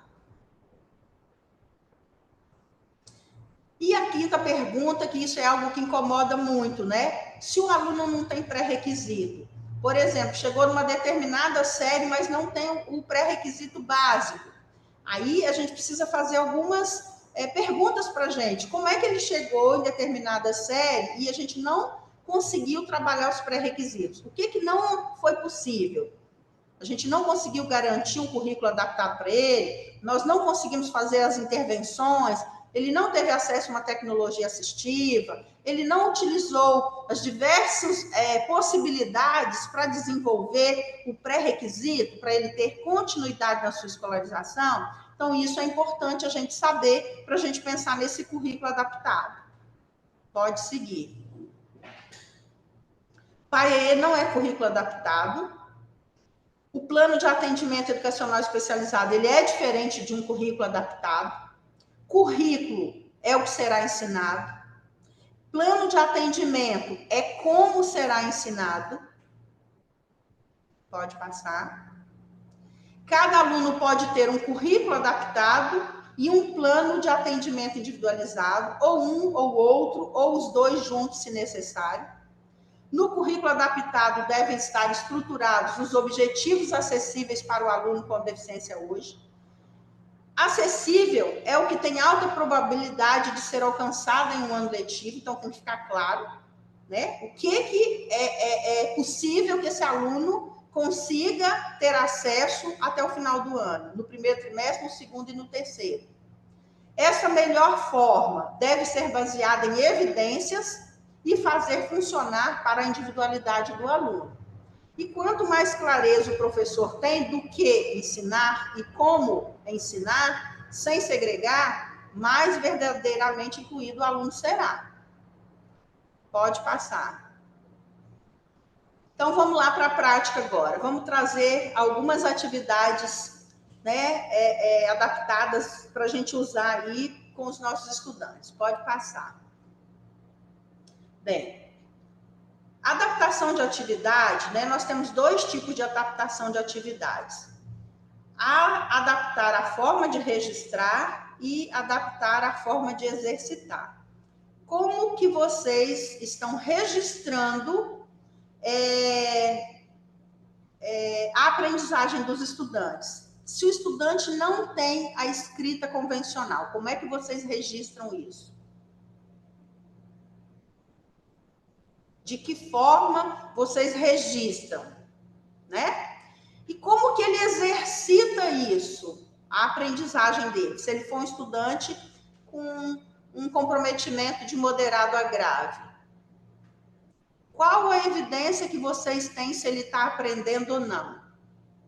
Como é que vocês utilizam isso para fazer as avaliações, para dar nota, para fazer os registros? Pode passar. Então, vamos lá. A primeira possibilidade que vocês têm de registrar é com o caderno interativo. O aluno de vocês ainda não adquiriu a escrita convencional e pode ser que ele não adquira ao longo da sua escolarização, em virtude da sua deficiência, né? E do comprometimento da sua deficiência. Então, vocês têm como opção o caderno interativo. O caderno interativo, né, o professor de AEE, junto com o professor regente, vão definir no planejamento que conteúdo que vai ser trabalhado, como que vai ser trabalhado no trabalho colaborativo, e aí vocês vão elaborar, aqui são 2 envelopes, né? A gente traz aqui como exemplo, por exemplo, o professor estava trabalhando sílaba tônica, estava trabalhando poesia. O aluno não tem escrita. Mas como que vocês vão saber e entender se ele aprendeu o que é sílaba tônica? Ou poesia? E aí o professor de AE, ele pode construir junto com vocês as tarjetas, várias tarjetas, e essas tarjetas, vocês, né, vão trabalhar o conteúdo através das tarjetas, vão trabalhar as atividades através da tarjeta, e o aluno, ele vai selecionar e vai colocar dentro do envelope para responder para vocês, por exemplo, se ele aprendeu, se ele entendeu, se ele sabe o que está sendo explicado dentro da sala de aula, se ele está conseguindo acompanhar o raciocínio da aula. Aqui é um bom feedback para você. Você pode trabalhar matemática, português, qualquer conteúdo de qualquer disciplina com o caderno interativo, do simples ao mais complexo. É uma forma de registro. Você pode usar o caderno interativo para fazer avaliações, registrar as avaliações do estudante. Pode passar, outro exemplo. Aqui tem um caderno interativo, né? Que já foi utilizado para trabalhar matemática. Então, o professor, junto com o professor de AE, planejaram, elaboraram, construíram, aqui foi colado, né? As tarjetas podem abrir, e aí vocês podem escrever. Se o aluno tiver escrita, ele já pode escrever aqui também, pode usar estes outros recursos. É um material que fica visível no caderno, fácil para o estudante, para ele estudar. Vocês podem trabalhar isso com a turma inteira, não precisa ser só com o estudante da educação especial. É uma atividade que dá para fazer com toda a turma. Os alunos gostam porque é diferente, requer planejamento e requer elaboração do material. Por isso que a educação especial entra com metodologia, estratégia e recurso, para ajudar vocês nesse planejamento e nessa elaboração de materiais aí, para as atividades adaptadas. Pode passar. Aqui a gente tem o disco interativo, que é uma outra opção de trabalho. Aqui a gente trouxe o da tabuada, que vocês podem utilizar. Vocês podem abrir as abas. Aqui vocês podem trabalhar adição, subtração, multiplicação, divisão. Todos os estudantes da sala podem ter o seu disco interativo. Ele pode ser colado no caderno interativo, ele pode ser colocado numa pasta, né? Vocês podem usar isso com a turma toda. Vocês podem aplicar avaliação usando um disco interativo. Dá para a gente trabalhar muita coisa, dá para trabalhar língua portuguesa aqui também, trabalhar artigo, adjetivo, dá para trabalhar várias atividades diferenciadas, né? Ao mesmo tempo.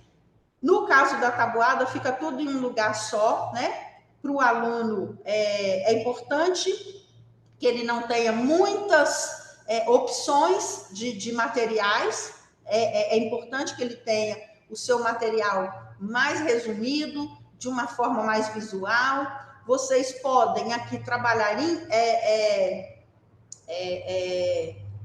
as diversas disciplinas, né? Podem trabalhar aqui artes, pode trabalhar matemática, pode trabalhar muitas coisas, né? Com o disco interativo. Esse é um exemplo de uma atividade adaptada para matemática. Pode passar. Aqui, esse é bem conhecido por todos, né? Que são quebras-cabeça, e aqui também os estudantes que têm uma deficiência intelectual moderada grave, eles vão precisar de um apoio, de um recurso. Pode ser que eles não tenham uma boa escrita, pode ser que tenham, mas são atividades que vão garantir, né, que ele assimile, que ele aprenda, que ele compreenda esse processo de adição, subtração, multiplicação ou divisão. Pode passar. Aqui nós temos um disco interativo, né, para quem está na alfabetização. Esse disco ele é muito bacana para trabalhar a alfabetização. Aqui a gente tem um exemplo, por exemplo, estou trabalhando aqui uma letra do alfabeto e eu estou fazendo essa contextualização usando uma palavra, né, um desenho que inicia com a letra B. Mas a gente pode alfabetizar, a gente pode trabalhar sílabas, a gente pode trabalhar frases. Inclusive, aqui no final do texto, a gente coloca aqui, nós poderíamos aqui ter a figura de Pedro Álvares Cabral. E aqui embaixo, como esse disco ele é giratório, ele é interativo, vocês poderiam colocar aqui quais as principais realizações de Pedro Álvares Cabral. Né? E aí o estudante, aí vocês podem colocar as informações certas e erradas, e o estudante ele pode estar dando feedback, ele pode responder com um disco, né? E dizendo para você se a resposta está certa ou se está errada, se ele entendeu, se ele compreendeu, se ele não entendeu. E vocês podem trabalhar todas as disciplinas com o disco interativo, todas. É uma forma de trabalhar com a turma inteira. Pode ser construído dentro de sala de aula, pode ser construído junto com o professor de AEE, né? A gente pode ter esse material disponível para os diversos conteúdos e atividades que a gente for realizar dentro da sala de aula. Pode passar. Aqui a gente tem outros que podem ser usados também no disco interativo, né? Pode passar. Aqui tem outros que também a gente pode usar. Pode passar. O Lapbook é uma excelente estrutura para a gente trabalhar com os estudantes, porque aqui você concentra o conteúdo e as atividades. E aí, de acordo com o nível do estudante, você pode criar Lapbooks do mais simples ao mais complexo. Ele é dobrado, pode ser colado no caderno interativo, como também ele pode ficar dentro de uma pasta, e quando vocês forem pedir para o estudante estudar determinado conteúdo para avaliação, né?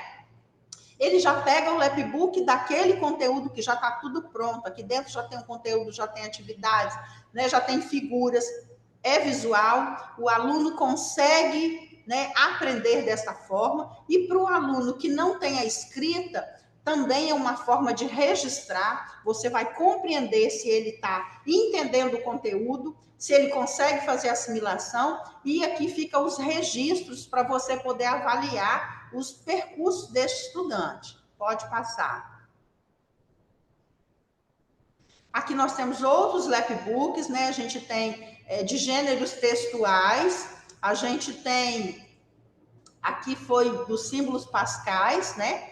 E estes Lapbooks, a maioria dos estudantes com deficiência grave fazem. A maioria fazem, tá? A gente tem registro na nossa rede de muitos estudantes que estão sendo alfabetizados com disco interativo, caderno interativo, com Lapbook, tá? Com essas atividades planejadas, elaboradas, com muito zelo, né, pelos professores de AE, em colaboração com os professores regentes, e é um material que vai ficar, né, registrado ali os avanços do estudante. Pode passar. Aqui tem outros, né? Aqui a gente tem um Lapbook de plantas, aqui a gente tem um caderno interativo que foi trabalhado os planetas, a gente pode trabalhar em Lapbook ou no caderno interativo, e aqui a gente pode usar, né? A gente pode usar diversas atividades para que o aluno tenha em um só lugar todas as informações, principalmente para o aluno que não tem a escrita convencional, ele precisa de atividades visuais, né, para poder ele aprender, né, para poder ele sistematizar, e aí o professor de AE vai ser o parceiro né, para a gente aí nessa construção. Tem vários exemplos aqui de atividades, né? Palavras fatiadas, que é coisa que vocês já trabalham, isso é comum para vocês, não é algo complexo, é algo simples, né? Porque aí dá condição para esse aluno de participar da aula, né? Da mesma forma, pode passar. Ó, tem de cards, tem de textos fatiados, que são também práticas que são comuns para todos os professores. E aqui o professor trabalhou a história, fez o registro aqui através do texto fatiado, o aluno vai colocar isso na ordem, é uma forma da gente também compreender se ele está aprendendo, se ele está acompanhando. Pode passar. Verdadeiro ou falso, ordenar colunas, isso são práticas bem comuns da escola. O que a gente precisa ficar atento é o tamanho de letra, né? Precisa ser impresso em letras maiores, geralmente número 24, para o aluno observar. Vamos fazer uma atividade adaptada aqui agora com vocês. Ó, o professor vai trabalhar o texto, por exemplo, e aí eu tenho alguns alunos que não têm escrita ainda. Então, nós vamos trabalhar o texto, vocês vão contar a história, né, para toda a sua turma, depois vocês vão pedir a turma para fazer ilustração, para fazer interpretação, para reescrever o texto, e para o aluno que tem um autismo de moderado a grave, para o nosso estudante que tem uma deficiência intelectual, que tem uma paralisia cerebral, que não tem uma escrita, nós podemos disponibilizar isso no notebook, nós podemos disponibilizar isso numa prancha de comunicação alternativa, e a gente já prepara o material para o aluno depois separar, né? Porque ele tem condição de separar. Aqui a gente traz o título do livro, autor, ilustração, e a gente dá as opções para ele ordenar, né? E a gente compreender se ele fez a interpretação correta da história, se ele entendeu. Pode passar.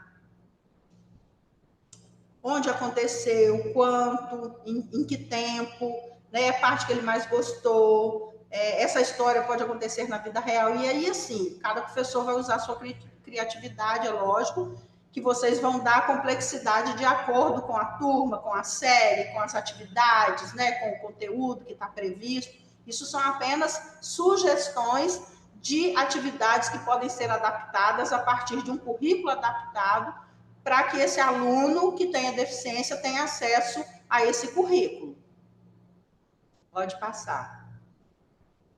Aqui tem uma história também que a gente vai contar dentro de uma determinada sala. Dentro dessa determinada sala, a gente tem 4 níveis de estudantes de aprendizagem. E aí, qual é o enfoque que a gente pode dar, né, para estes estudantes, pensando nesses níveis de aprendizagem? Lilito na escola, de Sandra Diniz Costa. O professor vai fazer uma leitura oral e expressiva do livro, né, em rodas de leitura, que isso é bem comum, é uma prática das séries iniciais, né, a contação de histórias. E também vai fazer uma interpretação oral e coletiva, visto que tem nas salas estudantes que não são alfabetizados ou que são alfabetizados, que estão em níveis de aprendizagem diferenciados, e a gente vai trabalhar, né, com eles este livro. Pode passar. Aí, no primeiro grupo, dentro desta sala, a gente tem um grupo de estudantes que leem fluentemente, interpretam e produzem texto com clareza de ideias. Para esse grupo de estudantes, a gente propõe essas 3 atividades aqui. Procurar no dicionário o significado da palavra diversidade, registrar no caderno, produzir um texto narrativo a partir do texto trabalhado, destacando a estrutura textual, introdução, desenvolvimento e conclusão, e relacionar o texto produzido com o livro, destacando semelhanças e diferenças. Este é o grupo que lê fluentemente, interpreta e produz texto com clareza de ideia. Aí eu tenho um segundo grupo dentro dessa sala de aula, pode passar, que eles leem fluentemente, mas com dificuldade de interpretação e produção textual. Para este grupo, a gente já propõe 2 atividades, que são procurar no dicionário, igual à primeira, e produzir um texto narrativo, porque eles conseguem produzir. Pode passar. Eu tenho um terceiro grupo que leem, interpretam e produzem textos com dificuldades. Aí, para este grupo aqui, a gente propõe, né, que eles procurem no dicionário o significado da palavra diversidade, porque eles leem, então eles têm condição também de procurar. E o texto, a gente já pede que eles produzam um texto a partir da escolha de um personagem. Por quê? Porque eles têm dificuldades nessa produção, nessa escrita. E eu tenho um quarto grupo dentro da sala de aula, que a gente já propõe. Esse quarto grupo, eles estão em processo de alfabetização, e pode ser que a gente tenha aqui também estudantes, né, que são público-alvo, que estão nesse processo de alfabetização. E aí, para este quarto grupo, a gente tem uma proposta diferente, e nessa proposta aqui, a professora é que faz todo o assessoramento do estudante, enquanto, nesse momento, a professora de trabalho colaborativo vai estar mediando os demais, vai estar acompanhando as atividades da turma, né? E aqui a gente traz, então, a sugestão de atividade para esse quarto grupo. Então, eu tenho 4 grupos, e para os 4 grupos nós trabalhamos o mesmo texto, com enfoques diferentes, com possibilidades diferentes. E aí, pode passar. O que a gente quer falar com vocês? Não existe uma receita para a educação inclusiva. Cada escola, cada estudante, né, cada professor precisa construir a sua própria prática. A gente tem normativas, nós temos portarias, nós temos legislações que dizem para nós que o nosso país ele tem uma política de educação inclusiva e que é direito de todos os estudantes estarem matriculados, né? Ou seja, eles terem acesso, eles terem a permanência dentro das nossas escolas e aprenderem.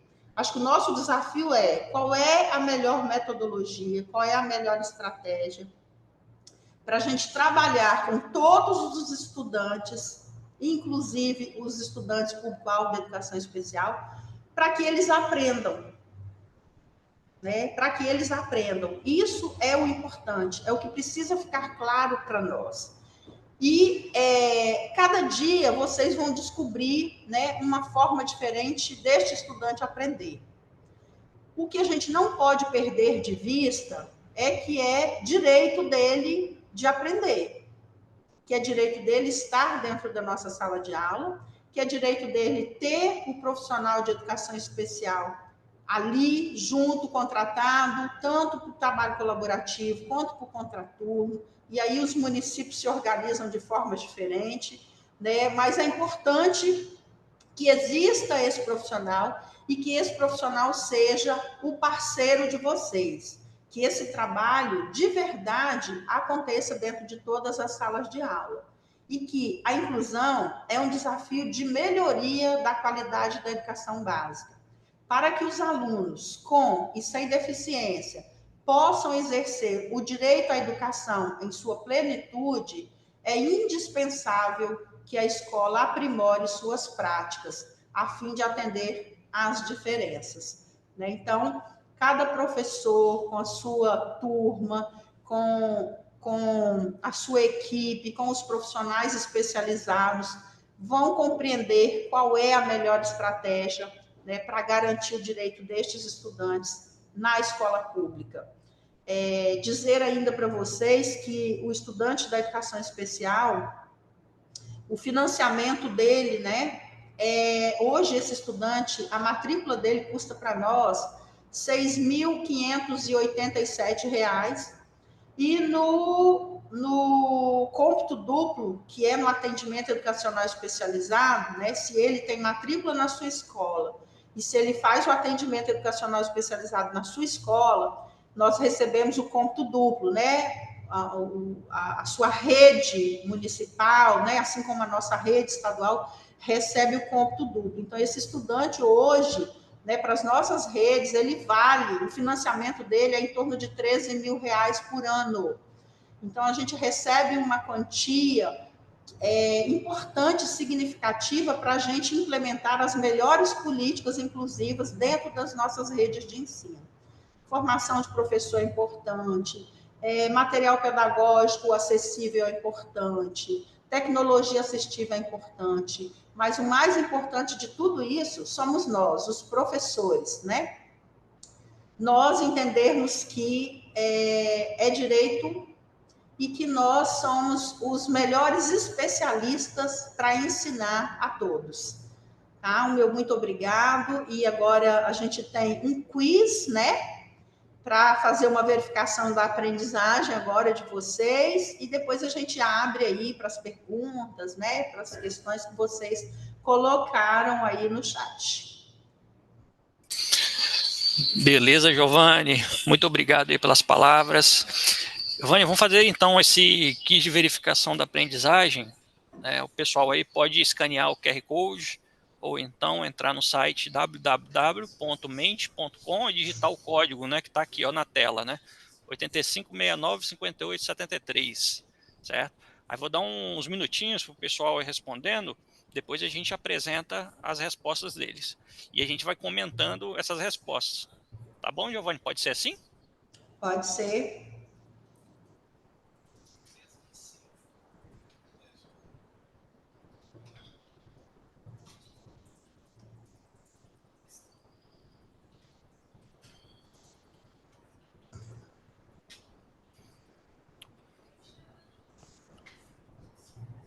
O pessoal está participando, hein?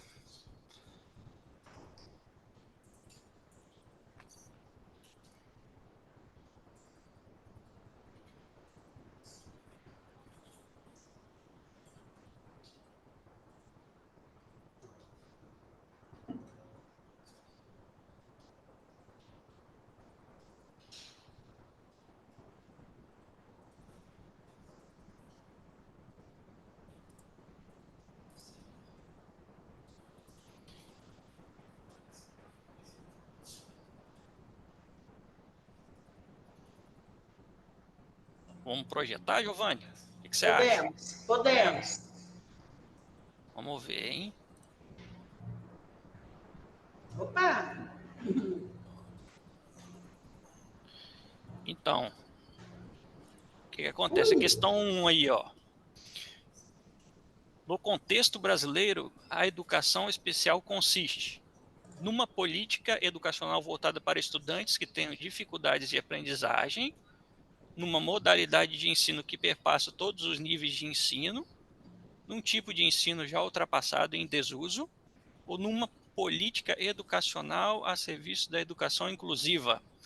Aí você vê que a maioria aqui está colocando a resposta correta, né? Que é numa modalidade de ensino que perpassa todos os níveis de ensino. É isso? Correto, Giovanni?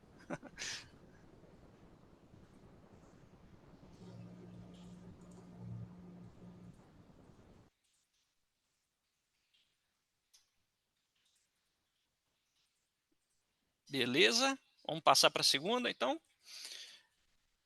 Segunda questão, ó. Qual o público-alvo da educação especial? Letra A, aí, ó, estudantes com deficiência, com transtorno do espectro autista, que é o TEA, né? E com altas habilidades de superdotação. Letra B, estudantes com distúrbio de aprendizagem, com TEA. Letra C, estudantes com deficiência com TEA. Ou estudantes com deficiência com altas habilidades e superdotação. Ó, a maioria do pessoal, o pessoal está afiado, hein? A maioria do pessoal aí colocou a letra A, ó, estudantes com deficiência, com TEA e com altas habilidades de superdotação, né? Que a resposta correta é a letra A. Podemos passar para a próxima?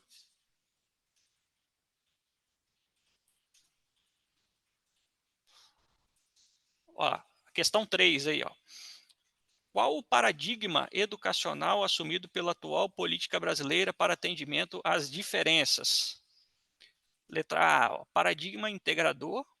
Letra B, paradigma segregador.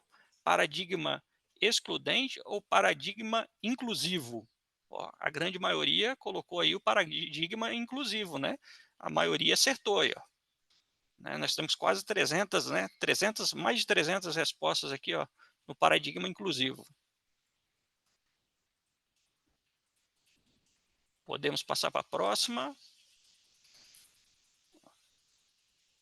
Em que ano foi publicada a Lei Brasileira de Inclusão? 2000, 2001, 2010 ou 2013? Ó, a maioria do pessoal colocou a resposta correta também. Ó, o pessoal está afiado, hein? 2013. Né? Quase 200, mais de 215, 220 agora, né? Colocou a resposta correta. 2013, isso aí. Vamos para a próxima. Giovanni, você está escutando aí? Quiser comentar alguma coisa, pode ficar à vontade, tá? Vitor, o microfone dela está desativado. Está desativado? Sim. Só um minutinho, ver se eu consigo ativar aqui o microfone dela.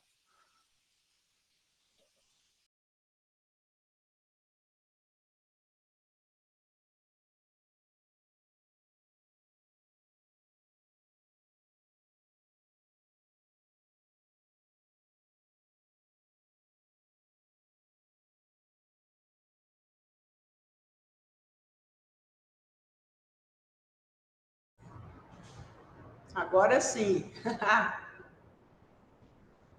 Ei, Giovanni. Isso, é. Tá escutando? Você caiu? Agora... Foi?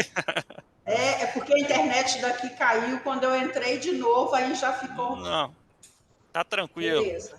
Então nós estamos aqui no Sim, no eu estou acompanhando, tá? estou acompanhando. Se você quiser comentar alguma coisa, pode ficar à vontade, tá? Sim. Olha lá, ó. Agora vamos para a questão 5. Ó.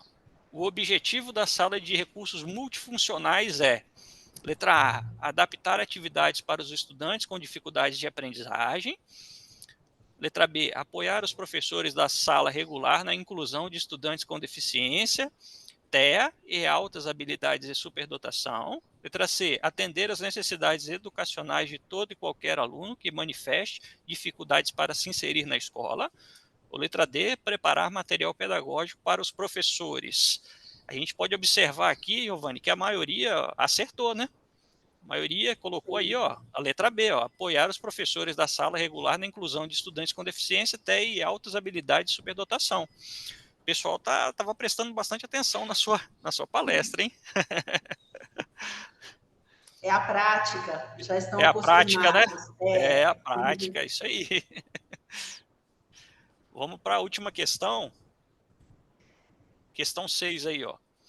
No Brasil, são documentos importantes para a inclusão educacional os seguintes: LDB, número 9.394, Lei número 13.146, LDB número 5.692 ou Lei número 10.436. Nesse caso aqui, tem 3 respostas corretas, né? Aqui, né? Isso. No caso é a A, a B e a D, e a né? D. E a D. A gente pode observar que foram as respostas com maior número de votações, né? Isso. Né? Então o pessoal realmente está empenhado, está empenhado. Está todo mundo afiado. Isso aí. Então é isso, gente. Parabéns para vocês, tá? O seguinte, agora a gente vai abrir para as perguntas. Isso. Posso fazer a pergunta para você? Pode fazer as perguntas. Nós temos 2 perguntas, né? Uma é lá de Ibatiba, né, da Secretaria Municipal de Ibatiba. Olha só, como se dá a avaliação, mensuração de notas, aprovação e reprovação no caso da educação especial? Como qualquer outro estudante. Para a gente... Tem 2 perguntas básicas que a gente precisa fazer. Primeiro, por que a gente reprova e por que a gente aprova, né? Para a gente aprovar, a gente tem que ter evidências de aprendizagem dos estudantes. E quando a gente retém o estudante, quando a gente reprova, é porque a gente teve as evidências de que ele não avançou no processo de escolarização. Se a escola elaborar um bom estudo de caso, ela tiver um bom plano de atendimento educacional especializado, um currículo adaptado, atividades adaptadas, ela vai ter evidências do progresso deste estudante. E este progresso vai significar registros. Né? Até o terceiro ano do ensino fundamental, nós não temos, o ciclo de alfabetização.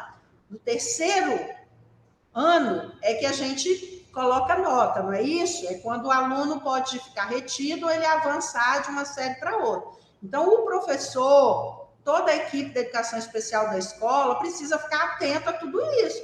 Porque se o aluno não avançou, não consolidou, né, as suas habilidades, ele, assim como qualquer outro estudante, pode ficar retido na série.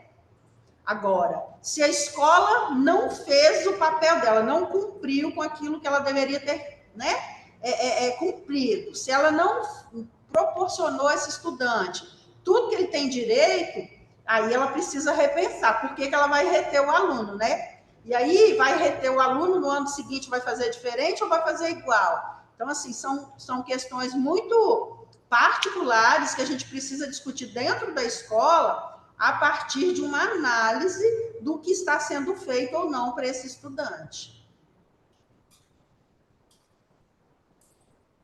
Ótimo, maravilha.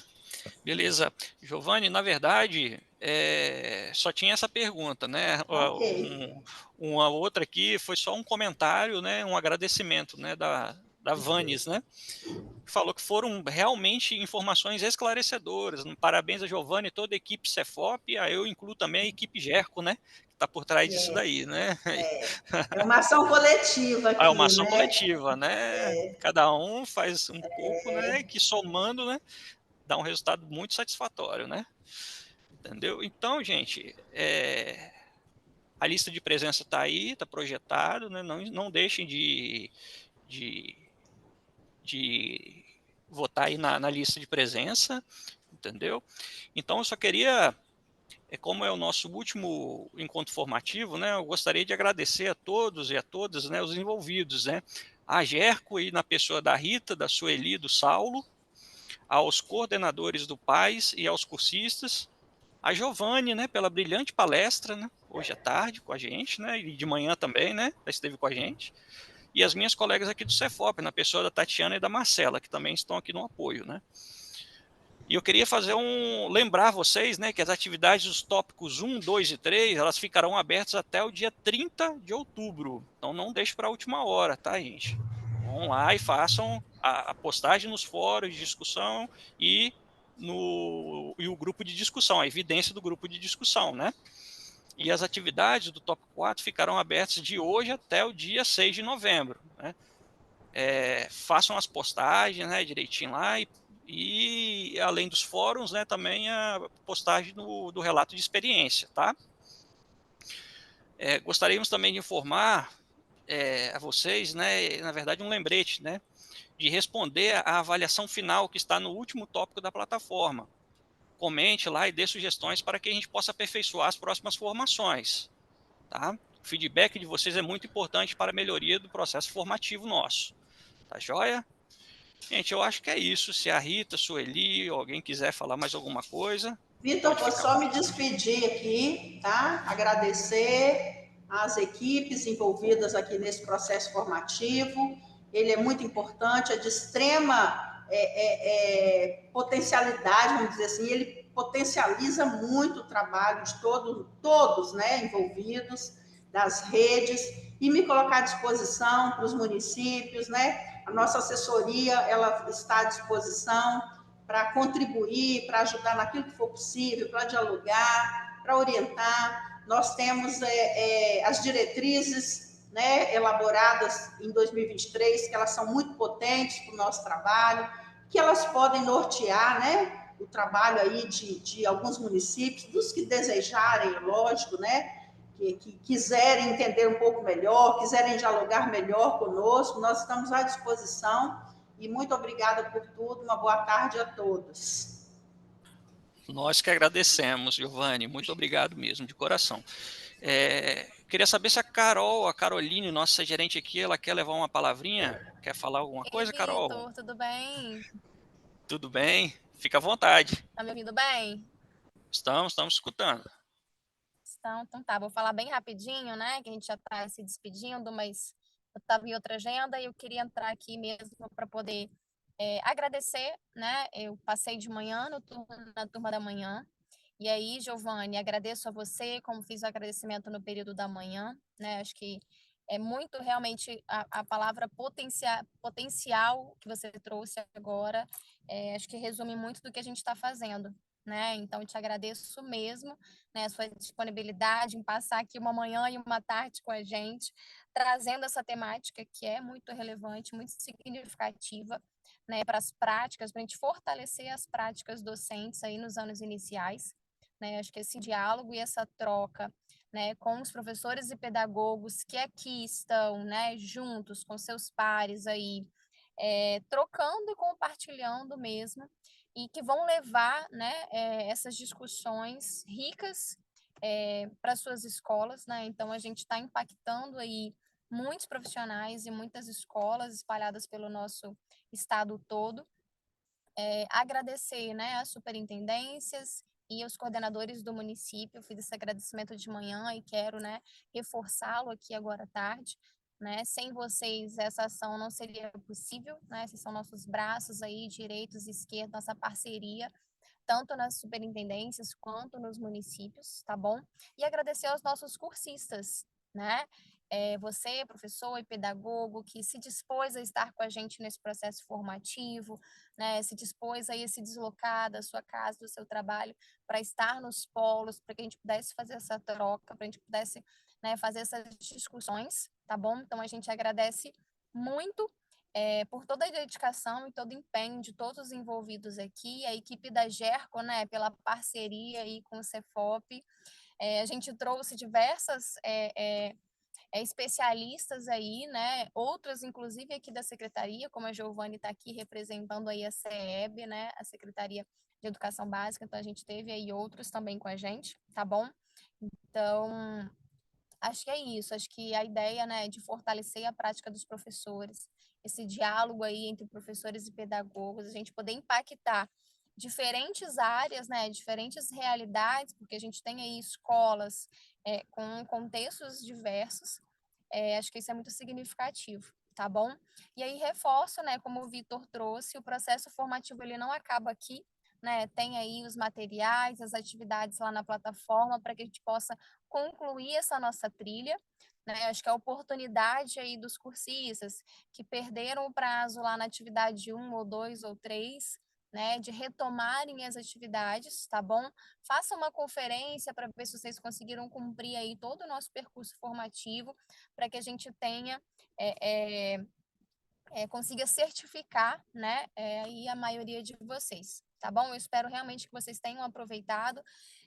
Não deixem de deixar, né, o feedback de vocês, não só aqui, assinem a lista de presença, mas lá também na plataforma, para que a gente possa aprimorar as nossas formações, tá? A gente tem aí algumas finalizando em 2023, estamos desenhando, né, várias formações para 24, e ouvir vocês é importante para a gente, para que a gente possa, então, aprimorar aí as ações do próximo ano, tá bom? Espero que vocês tenham aproveitado esse momento com a gente e tenham aí uma ótima tarde, um bom retorno para casa de vocês. Obrigada, Vitor. Por nada, Carol. Obrigado a você. Tchau para vocês, gente. Um abraço, hein? Fica com Deus.